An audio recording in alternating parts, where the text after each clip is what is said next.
Assalamualaikum warahmatullahi wabarakatuh.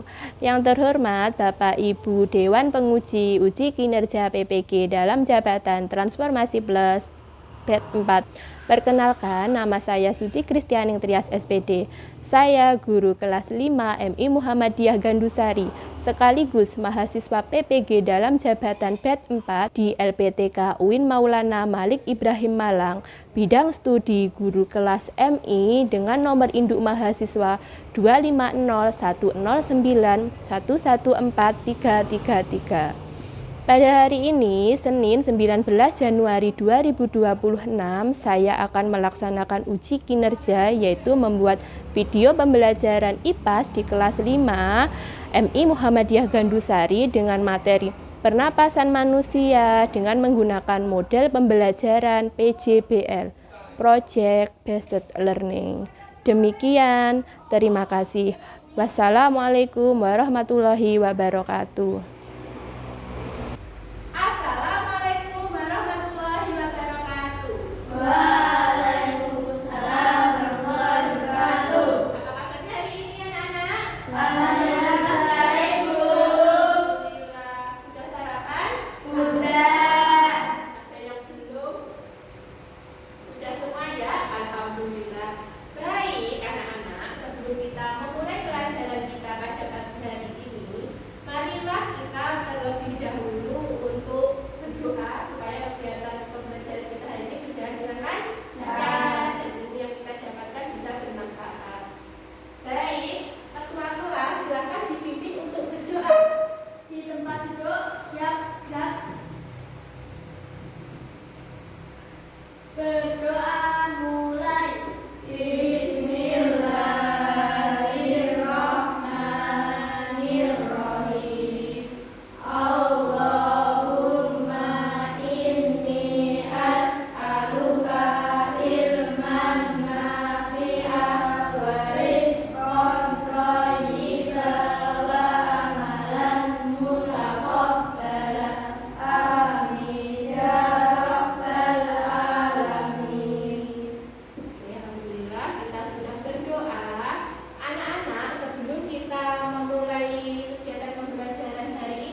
Waktu bernafas, kita mempunyai organ-organ yang bekerja sama dan membentuk sistem organ yang bekerja mengatur oksigen yang ada di lingkungan hidup sampai pada setiap sel yang kita butuhkan. Oksigen ini tidak tersedia di dalam tubuh makhluk hidup. Nafas artinya kegiatan menghirup atau memasukkan oksigen dari lingkungan hidup dan mengeluarkan karbon dioksida dan uap air melalui alat pernafasan kita. Kali ini kita akan mempelajari lebih lanjut tentang organ-organ pernafasan manusia.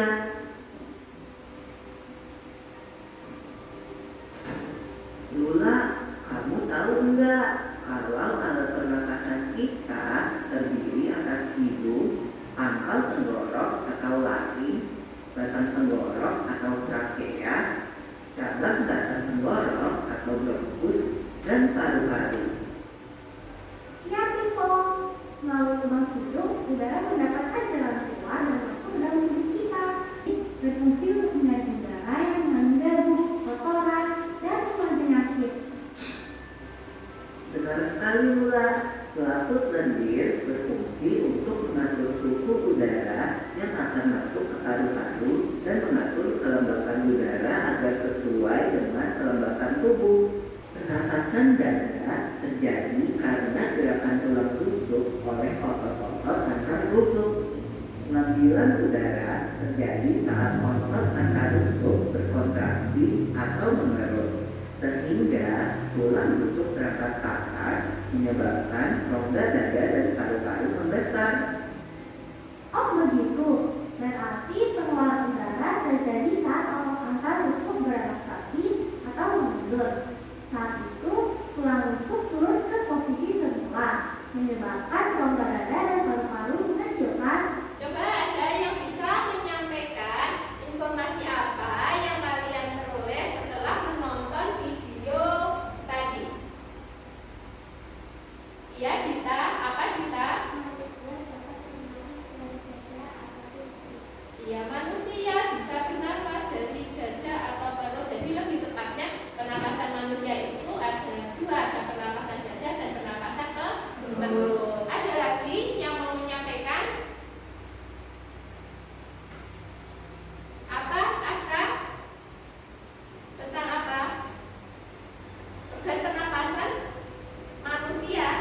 Iya, jadi video tadi juga menjelaskan tentang organ-organ pernapasan manusia. Iya. Ada apa saja tadi organ pernapasan manusia?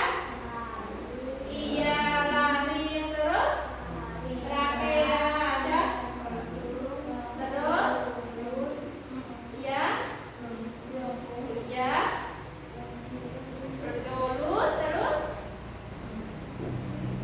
ada paru-paru.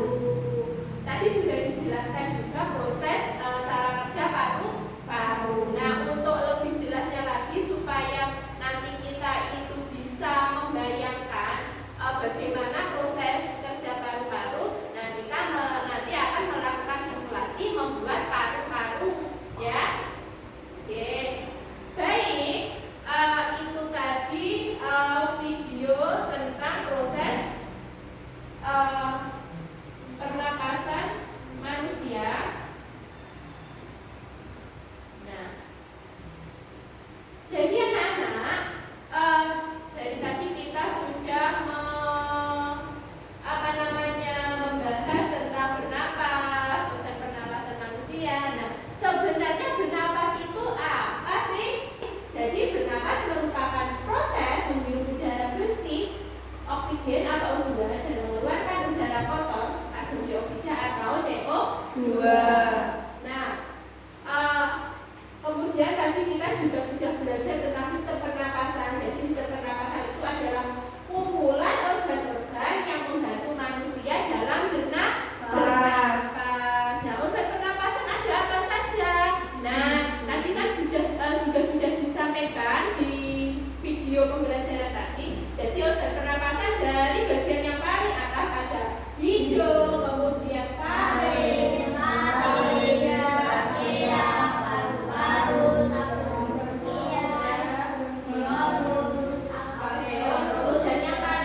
mengembang.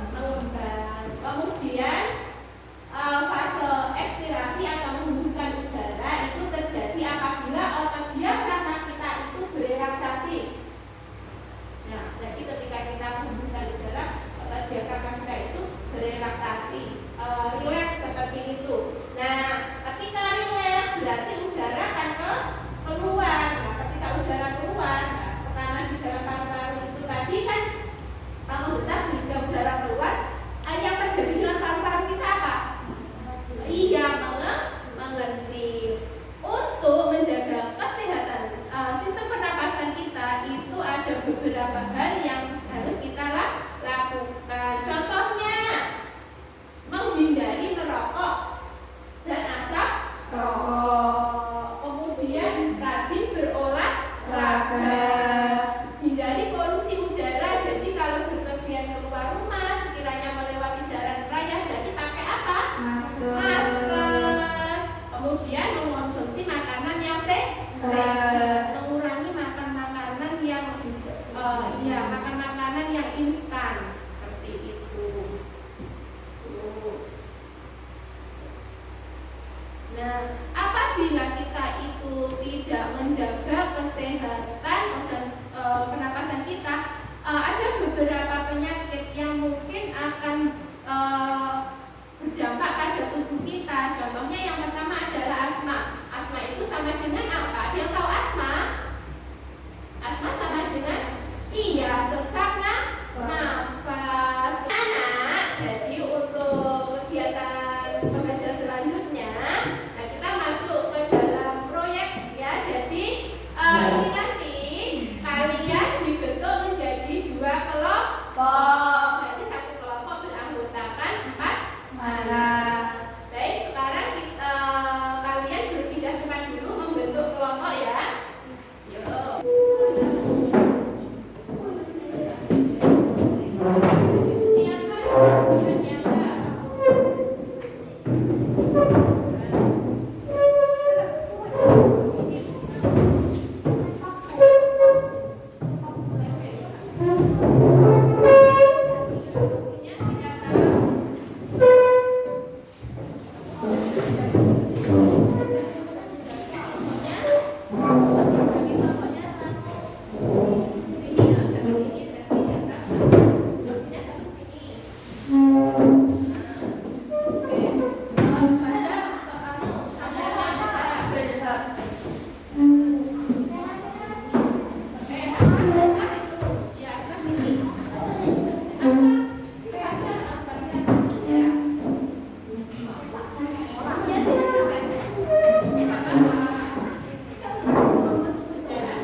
Ya.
Terima kasih.